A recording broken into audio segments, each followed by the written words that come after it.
தமிழ் நேசனின் சிறப்பு செய்தி. ஆரம்ப காலகட்டத்தில் இரண்டு சங்கமாக இருந்தப்போ நம்ம ரெண்டாவது ஒன்னா சேர்ந்து நம்ம ஆரம்பிச்ச அந்த சங்கம். அப்போ நம்முடைய முன்னாள் மாய்கா தேசிய தலைவர் ஸ்ரீ சாமி அவர்கள் இரண்டு பேரும் சேர்ந்து ஒன்றிணைந்து செய்யுங்க, நல்ல கூட்டமாக காட்டுங்க, அப்பதான் நம்ம எதுவுமே அவர் எதுவும் பேச முடியும் சொன்னாங்க. அந்த காலத்தில் நம்ம இருந்து உதவி செஞ்ச ஒரே தலைவர் அவர் ஒண்டிதான். நம்முடைய ஒற்றுமை காட்டணும்னா நம்ம கூட்டத்தை காட்டணும். மிம்தா கட்டட கடன் இனி எந்த நேரத்திலும் தீர்க்கப்படும். டத்தோஸ்ரீ சே ஆறுமுகம் அறிவிப்பு. மிம்தா எனப்படும் மலேசிய இந்திய உலோகப் பொருள் மறுசுழற்சி வர்த்தகர்கள் சங்கத்தின் கட்டட கடன் இனி எந்த நேரத்திலும் தீர்க்கப்படும் என்று மிம்தா தேசிய தலைவர் டத்தோஸ்ரீ சே ஆறுமுகம் தெரிவித்தார். இன்பமே சொல்க, எல்லோரும் வாழ்க. இன்று நம்முடைய மேட்டர் ரீசைக்கிள் அசோசியேஷனுடைய 25வது ஆண்டு கூட்டம் சிறப்பே நடந்து முடிந்தது.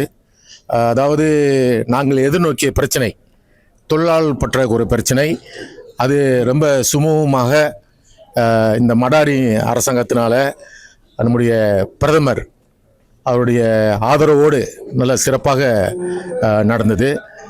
அது எங்களுடைய சங்கத்துக்கு கிடைச்ச ஒரு மிக முக்கியமான வெற்றி. அதுவும் இல்லாமல் அடுத்தபடியாக நான் சொன்ன மாதிரி தான் எங்களுடைய அந்த பில்டிங் இடத்துல வாங்கினப்போ நாங்கள் 3 மில்லியனுக்கு வாங்கினோம். 3 மில்லியனுக்கு வாங்கப்பட்ட ஒரு சொத்து. அதாவது அது செகண்ட் ஹேண்ட் பில்டிங் இல்லை, புது பில்டிங்கு, டெவலப்லேருந்து அப்பயே வாங்கப்பட்டது. அது வாங்கி இடத்தால 15 ஆண்டுகள். கொஞ்சம் ஆரம்ப காலத்தில் அது கட்ட கொஞ்சம் ஸ்ட்ரகிளாக தான் இருந்தது. ஆனால் நம்முடைய சந்தா அதோட உறுப்பினருடைய சந்தா மற்றும் நம்முடைய ஹையர் போர்ட் மெம்பர்ஸ் மற்றும் நல்ல சமூக நல உதவி புரியவங்களாம் சேர்ந்து எங்களுக்காக சிறு தொகைகளை வழங்கி செஞ்சாங்க. அந்த வேலையில் அந்த டோனருக்கெல்லாம் இந்த வேலையில் நன்றி சொல்லிக்கிறேன். ஏன்னா அந்த பில்டிங் ஃபண்ட் கொலெக்ஷன் பண்ணக்குள்ளே நான் தான் பில்டிங் சேர்மனாக இருந்தேன். அப்போ எல்லாரும் உதவிக்கரனாங்க. அதாவது ஒரு மலேசியா முழுதும், அதாவது எல்லா உலோக பொருள் கடையிலையும் போனோம், மற்ற இண்டஸ்ட்ரிக்கும் போனோம். யாருமே தவிர்க்க முடியாமல் எல்லாருக்கும் அவங்களோட எங்குது 50,000 முதல் 10,000 20,000 கொடுத்து அந்த உதவி பண்ணாங்க. எங்களுக்கு கிடைச்ச அந்த வெற்றி பெரும் வெற்றி. அந்த வேலையில் நான் மறுபடியும் சொல்கிறேன், நம்மளோட உறுப்பினர்களுக்கும் நம்மளோட டோனர்களுக்கும் இந்த வேலை நன்றி சொல்கிறேன். எங்களுடைய செயற்குழு உறுப்பினர், ஹையர் போர்டு உறுப்பினர் அனைவருக்கும் இந்த வேலையில் நன்றியை தெரிவிச்சுக்கிறேன். மற்ற வேலை எதிர்கால திட்டங்கள் சொன்ன மாதிரி நம்ம கொஞ்சம் சொன்ன மாதிரி தான். ஏன்னா நம்முடைய அதாவது நம்மளை சார்ந்த இந்தியர்களுக்கு ஏதாவது ஒரு கல்வி கடன் கொடுக்குற மாதிரி ஒரு முயற்சி பண்ணுறோம். அப்புறம் மேபி இந்த பில்டிங் விற்றுட்டு வேற ஒரு இடம் வாங்கி ஒரு கல்யாண மண்டபம் போட்டால் அதில் நல்ல ரெவன்யூ வருமானம் வரும். அந்த ஒரு திட்டங்கள் இருக்குது. அந்த மாதிரிக்கு அடுத்த கட்டத்துக்கு நாங்கள் எதிர்நோக்கி போகிறது அந்த கோவிட் காலத்தில் பார்த்திங்கன்னா நிறைய நாங்கள் பண்ணியிருக்கிறோம். கோவிட் காலத்தில் எல்லாருக்கும் உணவு வசதி, அரிசி, எண்ணெய் இங்கே பாதிக்கப்பட்ட இடங்கள்லாம் கொண்டு போய் நிறைய சப்ளை பண்ணியிருக்கிறோம். அதே மாதிரிக்கு இப்போ வருங்கால திட்டம் சொன்னால் இந்த கல்வி கடன் திட்டம் தான். அடுத்து இந்த மண்டபம் கட்டிட்டோம்னா அது எங்களுடைய பெரிய வெற்றிக்கு எடுத்துகிட்டு போவோம். மற்ற சங்கத்தோடு எங்களோட சொந்தம் இன்னும் தலை தூக்கி நிற்கும். அதனால் மற்ற உறுப்பினர் நன்றி சொல்லி வாய்ப்பில்லைங்க நல்ல உள்ளத்துக்கு வாழ்த்து நன்றி சொல்லிக்கிறேன். நாங்கள் வாங்கின நேரத்தில் 3 மில்லியன் சொத்து. அது அந்த நேரத்தில் இருந்த தலைவரை Dato Sri P Krishnamoorthy, Dato SM. Muthu, நான், மற்ற ஸ்ரீ முருகியா, காலேஜ் முருகியா அவங்களாம் இதில் தீவிரமாக இறங்கி வேலை பார்த்தோம். அப்புறம் பில்டிங் ஃபண்ட் சொல்லி எங்கூட நிறைய மெம்பர்ஸை உறுப்பினர்கள் கூட உதவி செஞ்சாங்க. அந்த நேரத்தில் நாங்களும் காலா டின்னர் வச்சோம். அதாவது ஒரு பானை சோத்துக்கு ஒரு பருக்கை தான் பதம்னு சொல்லுவாங்க. அந்த மாதிரி இப்போ ஆதிக்கம் வெளிநாட்டுக்காரங்களும் நிறையா 3வது வண்டியை வச்சுக்கிட்டு லோரி வச்சுக்கிட்டே வியாபாரம் பண்ணுறாங்க. அதாவது நம்ம மலேசியர்கள் லைசன்ஸோடு இருக்கிறவங்க எந்த திருட்டு பொருளும் துணிவோடு வாங்குறதுக்கு தயாராக இருக்க மாட்டாங்க, பயப்படுவாங்க. ஏன்னா லைசன்ஸு பறிமுதலாயிரும், மற்ற பிரச்சனைகள் ஜாஸ்தி பின்னால் உள்ள பேக்ரவுண்டு. ஏன்னா இவர்கள் என்ன செய்கிறாங்கன்னா ஏதாவது பிரச்சனை வந்தால் திடீர்னு காணாமல் போயிடுறாங்க. நாங்கள் சற்று முன்னு கூட அதிகாரிகள் கூட இதை பற்றி நாங்கள் ஒரு டயலாக் கூட பேசியிருக்கிறோம். கூடிய விரைவில். ஆனால் அதாவது பிடிஆர்எம், அதாவது போலீஸ் அதிகாரிகளும் அதுக்கான முயற்சிகள் செஞ்சுட்டு தான் இருக்காங்க. மாதந்தோறும் ஒப்பராசி போடுறாங்க. நாடுதலில் பினாங் மாநிலேருந்து ஜோஹர் மாநிலம் போலீஸ் சொல்லும் எல்லா ஒரு சட்டம் தான், முக்கியமான சட்டம் ஒரு சட்டம் தான். அவங்க எல்லா மாதந்தோறும் இரும்பு கடையை ஒப்பராசி பண்ணுங்கன்னு தான் சொல்கிறாங்க. இப்போ எங்கள் மாதிரி ஆள்கிட்ட வந்தோம்னா நாங்கள் எல்லாம் கிளியராக வச்சுருப்போம். அதாவது இதுக்கு வரவு சொல்ல புக் இருக்கணும், அதாவது யார்கிட்ட வாங்கினீங்க யார்கிட்ட வித்துன்ற புக் இருக்கணும், லைசன்ஸ் இருக்கணும். மற்ற வேலை அது மாதிரி தொழிலாளர்களும் கோச பிரிமெல்லாம் இருக்க முடியாது. அவங்களும் முறையான பிரிமெண்ட் தான் இருக்கணும். அதே மாதிரி நாங்கள் சங்கத்தில் வந்து ஒரு மெம்பராக எடுக்கிறதுக்கும் நாங்கள் இந்த மாதிரி முறையான லைசன்ஸ் போக்குவரத்து இருந்தால் தான் நாங்கள் அவங்க வந்து எங்களோட மெம்பராகவும் சேர்த்துக்கிறோம்.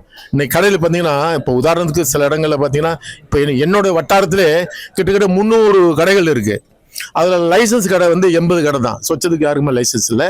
ஆனால் போலீஸ் அதிகாரிகளும் அது மேலே நடவடிக்கை எடுத்து தான் இருக்கிறாங்க. ஆனால் இருக்கிறாங்க, காணாமல் போயிடுறாங்க, காணாமல் போயிடுறாங்க. காரணம் அவங்க வந்து வெளியூருக்காரங்க. இப்போ நம்ம வந்து ஓட முடியாது. ஐசி ஹோல்டர்ஸ் லைசன்ஸ் இருக்குது, அது எங்கே ஒன்றாலும் நம்ம தப்பிக்க முடியாது. ரைட், வாண்டட் லிஸ்ட்டில் போட்டுருவானுங்க. ஆனால் அவங்க வந்து இலீகலில் இருக்காங்க. அவங்களுக்கு பாஸ்போர்ட் இருக்கோ இல்லையோ என்னன்னு தெரியாது. அவங்களும் கடை வச்சு வாங்குறாங்க. அவங்க கொண்டு போய் எங்கே அந்த பொருளை சேர்க்குறான்றது நம்மளுக்கு தெரியாது. ஏன்னா அந்த மாதிரி ஆளுகள்கிட்ட நாங்கள் ஜாமானும் வாங்குறதில்லை. அதுவும் எங்களுக்கு அது ஒரு போலீஸோட சட்டப்படி அது ஒரு குற்றமாக தான் கருதப்படுகிறது. இது ஒருவரின் முயற்சி அல்ல.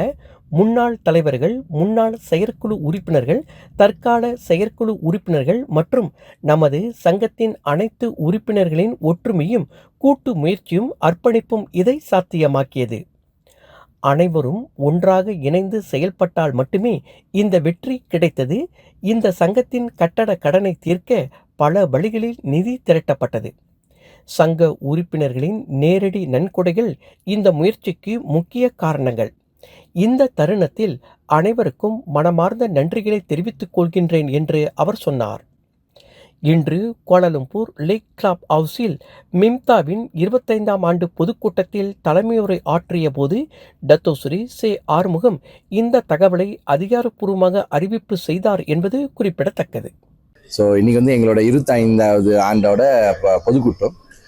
இப்போ தான் நம்ம வந்து விருந்தம்பலம் முடிச்சுட்டு நம்மளோட பொதுக்கூட்டம் ஆரம்பிக்கிறோம். இப்போ வந்து பார்த்தீங்கன்னா, நம்ம வந்து ஒரு 15 ஆண்டு முன்னுக்கு வந்து கூச்சா இல்லாம என்டர்பிரினர்ஸ் பார்க்கல நாங்கள் வந்து எங்கள் சொந்த பில்டிங் ஒன்று வந்து வாங்க ஆரம்பித்தோம். அது வாங்கி பேங்க் வங்கியில் வந்து கடன் வாங்கியிருந்தோம். நம்ம தலைவர் டத்தோஸ்ரீ ஆறுமுகம் வந்து போன டேர்மில் அவர் தலைவர் ஆகும்போது அவர் உறுதிமொழி என்ன கொடுத்தாங்கன்னா, இந்த டேர்முக்குள்ளே வந்து நம்ம அந்த வங்கி கடனை முடிச்சுட்டு அந்த பில்டிங் வந்து நம்ம சொந்த பில்டிங் ஆக்கணும்னு சொல்லிட்டு இது பண்ணார்.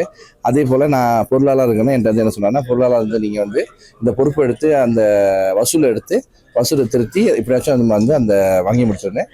ஸோ சக்ஸஸ்ஃபுல்லாக இப்போ வந்து என்ன பண்ணுறோன்னா, அதுக்கு வேண்டிய பணத்தை வந்து எங்கள் மெம்பர்ஸ் மூலிமா அவங்கள்ட்ட கலெக்ஷன் பண்ணி இப்போ அந்த பணம்லாம் ரெடி ஆகி இப்போ பேங்க்கில் நம்ம எழுதிட்டோம்.